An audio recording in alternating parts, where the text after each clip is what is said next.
Hi guys, welcome back to my channel. So please bear with me. I have a new mic.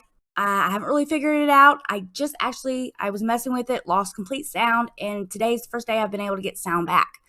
So I know if it might be quiet, it might be too loud. I'm not really sure. I'm figuring it out. Today's video is going to be a little bit different. It's not really going to be a drama video, but I do want to clear up some drama. I want to clear up a few things. One of those being that I am about sick and tired of seeing bigger creators call out smaller creators. So I keep hearing the words bottom feeder channels, scumbags. What's the difference here between the channels? And I'm so tired of hearing that because everybody was once a small channel. Everybody was just once starting out. So we are all in this crime YouTube community. We are all kind of fighting for the same thing, right? Not to hurt children or women. And, what if everybody would work together? Could you imagine? Because there are some very smart, intelligent, go-getters in this community. So if people would work together, could you imagine? So I want to call out a few creators that have been on my page and I've watched. They've commented just because I want to meet people. That is kind of why I started this channel, was to talk about things that interests me. And some of those things are, I love makeup and I love crime. Like, it's literally all I do with my life. So I always try to talk to my friends and stuff about these cases and things that interest me, and I don't really get feedback because they're not very interested in it. So it's kind of why I made this channel. And I can do whatever I want on this channel. I can make whatever creations I want. But the reason I made it was so we can all, communicate. We can talk back and forth. I love hearing your guys' opinion, what you guys think about a case. And, I'm hoping maybe we could get enough people, we could maybe do lives and talk about these cases, newer cases, older cases.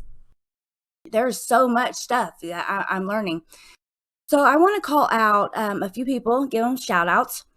One of them is Tia Simone. She has commented on my page a few times. She actually does makeup and talks about crime. She also has some videos where she's doing her makeup and talking about Kay. So if that's something you're interested in, head on over there, check her out. Another one is Captain Napton, which I know she's been around for a little while now. She does she does a lot of really good videos too, so go check her out. I just think we should all work together, but we'll see. So another thing I want to talk about is creators making money off of cases. To me, it's no different than somebody who made a documentary, them making money, writing a book, the author making money. So should Kay make money off these cases? Kay's not really making money off, and I know some of you guys are not going to agree with me. Kay is not really making money off of the cases. She puts in a lot of work, and it's a lot of research. It's a lot of knocking down doors. She does do a lot of stuff. So do I think that she deserves the money she does get? Yes, I do. As well as other creators who put in work. And I don't know why other people are so worried about other people's bags. And that's not happening here. I'll tell you that right now, because I'm still a small channel. And I don't have no idea about PayPal. I don't know none of that stuff. So another thing I want to talk about is the thing that keeps getting thrown out there is Kay is a bad mother. Kay didn't raise her kids. I don't know. From what I see, which I don't know her personally, but from online, I do believe Kay is actually a pretty good mother. I think she has raised well-balanced and well-behaved boys or kids. I don't know. So I don't want to talk about her being a mother because that's not right. And we should not be throwing her children and, doxing them. It's not right either way. So even though she does it to other people and it's absolutely disgusting, and that's what I'm going to talk about, stuff I see her do online, I will call her out on that, but I will not go into her personal life. That will never be this channel. I have been sent the PDF file. I have seen it, but I have not heard all that stuff with my own ears. I don't know exactly what the context of it and So I don't want to share all that until I actually am able to deep dive and figure that out. There's been some things that people have told me, and I have searched it, and it wasn't true. So I'm not going to put that out there. So, but let's get started on why we are here today, which is Henryleelucas and Otistoole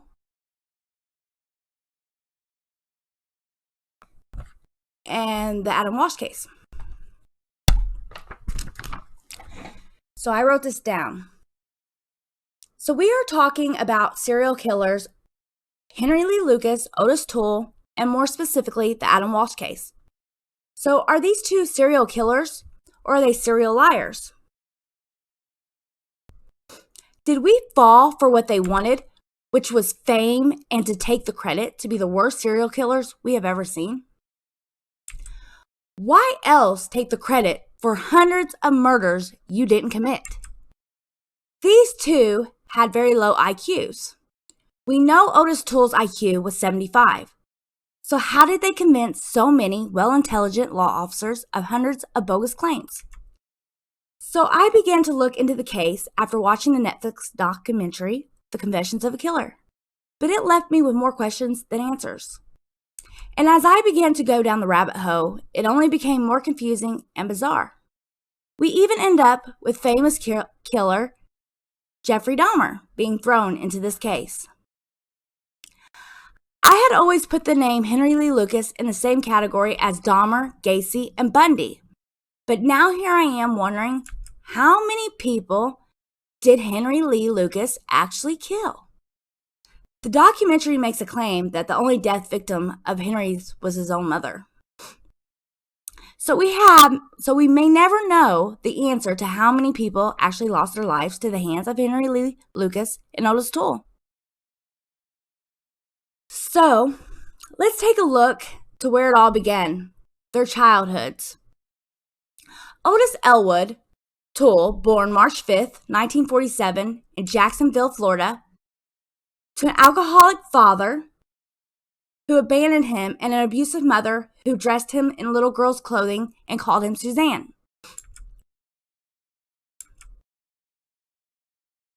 Toole claims as a child he was the victim of sexual assault and incest by family members, including his older sister and a neighbor.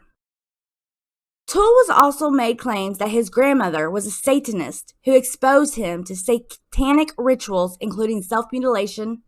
And when I heard this, I could only think about the satanic panic back in the 80s, where a lot of people were making these bogus claims. Toole also claims later on cannibalism with his own victims, which was never proven. So could Toole have been lying about his childhood as well? Henryleelucas, born August 23rd, 1936, in Blacksburg, Virginia, to a prostitute named Viola, who he claimed made him watch her during sexual encounters at a very young age. She would also make him cross-dress out in public and pimp him out to men and women alike. She once hit him over the head with a wooden plank, leaving him in a coma for 3 days. Another time, he had fought with his brother so hard that he was left with an injured eye. That later got infected and caused him to lose his left eye. He actually had a glass eye. School teachers noticed this behavior and went to the authorities, where they put an end to it. Henry dropped out of school in 6th grade and began to drift. He was picked up in 1954 for the burglary and got a 5-year sentence. After getting out of jail, Henry stabbed his mother to death in 1960 at the age of 23. He received 20 to 40 years, getting out after only 10. After that, he was charged with kidnapping. It seems no matter how vicious Henry's crimes were, he was only getting a slap on the wrist. Could all of them senseless crimes have been prevented? It really makes you wonder. These two would eventually meet up at a soup kitchen where they claimed to have become a deadly trio. Later, trying to outdo each other on murder confessions of which one could tell the most grim story to the authorities, and with police taking in every word wanting to close cases and put the family's mind to rest, they closed hundreds of cases by which the only evidence was these two's confessions. Claims that police coached, showed evidence, crime scene photos, and hand-fed all the case information to them before they would make an admission of guilt. That leads us to one of the more famous cases of Adam Walsh, a 6-year-old boy who was abducted from Sears in Hollywood, Florida on July 27th, 1981. While shopping with his mother, she claimed she left him in an aisle over, observing other children playing a video game. While she looked for a lamp she had seen on sale.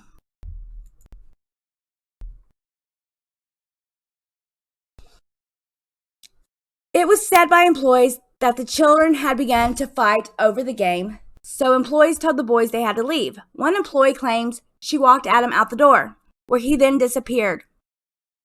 2 weeks later, they would find Adam's severed head in a drainage canal near the highway. His body was never located. In 1983, the movie Adam was released. It is believed that Otistoole had seen this movie while being incarcerated.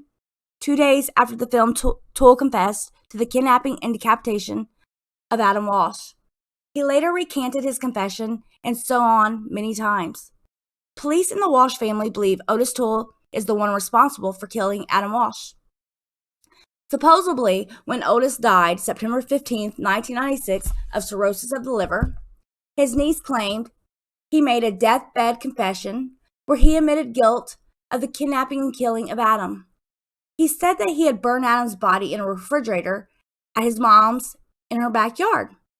But there would also be other claims of who was really responsible, including that of famous serial killer Jeffrey Dahmer. It was said Jeffrey Dahmer was seen at Sears that day by 2 witnesses, Willis Morgan and Bill Bowen. Morgan claims he saw Dahmer acting strangely in the department store. Morgan says he followed Dahmer to the toy area where Adam was last seen. Bowen claims he's seen Dahmer carrying a little boy to a blue van out in the parking lot where the little boy was crying out that he didn't want to go. Bowen says he thought it was just an older brother carrying his younger brother to the car. Neither one of them gave much more thought to this incident until 10 years later when Dahmer was caught and began to show up on the TV screens and newspapers. That's when they realized Dahmer was in fact the man they had seen the day of Adam Walsh's disappearance. It was also claimed a witness had seen Dahmer at this location, where Adam's head was found pouring a white bucket into the water. Jeffrey Dahmer also lived 20 minutes away from the scene. He worked at a sub shop 5 minutes away, and it is said at the time he did in fact drive a blue van. So what are your thoughts? I should also add an important disclaimer about the 2 witnesses that claimed to have seen Jeffrey Dahmer that day. Willis Morgan is an author who wrote 2 books on the subject, and Bill Bowen is a TV producer. So does this change their credibility? Could there have been some hidden motive as to why they claim to be witnesses to this case? I would love to know your thoughts. So then we would go back to Otistoole. But after my research, these are the questions I was left wondering. 1. Why would Otis confess and recant, especially when he seemed to confess to so many claims that weren't true, and that his goal was to be the biggest, most vile serial killer that we had ever seen? Wouldn't Adam's case help in that regards? That was also said why Jeffrey Dahmer never confessed, because it is well known what happens to people in prison when they are baby killers. But it is well known that Otis was a pedo, so it's still something I can't wrap my mind around. 2. Why did Otis claim Henry was there and a willing participant in the killing of Adam, when it was later fact-checked that there was no way Henry could be present and that he was in fact locked up in jail at the time of Adam's death? 3. Otis claimed he abducted Adam inside of the Sears, when we know an employee claims she walked Adam out the door. 4. During Otis's confession, Why could he never lead police to Adam's body? You would think that that was something that Otis would have loved to share. Do you believe that Adam's body was placed somewhere else, or do you think the alligators got him? It was a well-known place for alligators, so much that a deep dive never took place because of that reason. I also want to note, with this said, his head was in a remarkable condition for which the conditions he was left in. Noting he did have a fractured nose from where Toole claims he had punched Adam in the face. 5. Otis claims he burnt the body in his mother's backyard. You would have to burn a body to 1400 to 1600 degrees to disintegrate a body. Even then, you would think there would be some kind of evidence left behind. There was a boy's sandal and a shirt found buried in Toole's mother's yard. It was not Adam's, but then whose was it? So we may never truly know, what happened to little Adam Walsh that day. Whether he lost his life at the hands of Otistoole, Jeffrey Dahmer, or some other crazed lunatic. There are some really good things that came out of this sweet little boy's death, one being Adam's Code. His father later became the host of a well-known TV show, America's Most Wanted, putting away monsters like the one who took his son away and helping countless other families. The Walsh family believed Otistoole to being their son's killer, and maybe that is so they can finally rest and get some closure. Can't really blame them after all they've been through. In 2008, the case was finally closed with the belief Otistoole was, in fact, the killer. Sadly, the Cadillac that Otis was driving at the time of the murder and the blood-stained carpet that was said where Adam was decapitated was somehow lost while in police custody. So DNA was never ran. So we will have to just take the word of Otis Elwood Toole. So there it is, guys.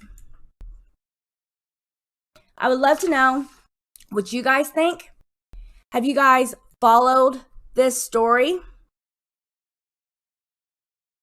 And if so, because it seemed like every video I clicked on, there was something else.